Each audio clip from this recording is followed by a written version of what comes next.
গুই সাপ জাতীয় একটা প্রাণীর কথা সহিহ বুখারীতে এসেছে, যেটা আমাদের বাংলাদেশে অনেক এলাকায় সান্ডা বলে থাকে। তো এই গুই সাপ জাতীয় প্রাণী খাওয়া কিন্তু হারাম নয়। আমরা সহিহ বুখারীর বর্ণনায় জেনেছি যে আল্লাহ রাসূল সাল্লাল্লাহু আলাইহি ওয়াসাল্লামের স্ত্রী মাইমুনা রাদিয়াল্লাহু তাআলা আনহার বাসায় আল্লাহ রাসূল সাল্লাল্লাহু আলাইহি ওয়াসাল্লাম সহ অনেক সাহাবারা খেতে বসেছিলেন। সেখানে একটা প্লেটে গুই সাপকে ফ্রাই করে দেওয়া হয়েছিল।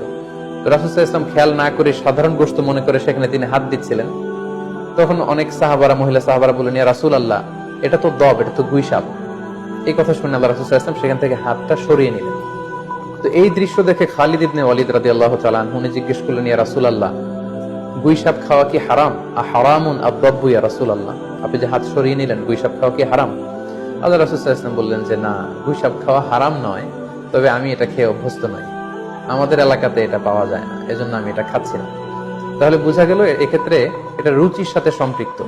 সো গুই সাপ হালাল বলে যে গুই সাপ আমাদেরকে খেতে হবে, সান্ডা আমাদেরকে খেতে হবে, এমন কোনো কথা নেই। আপনার যদি রুচিতে কুলায় আপনি খাবেন, আর রুচিতে যদি আপনার না আসে তাহলে আপনি খাবেন না।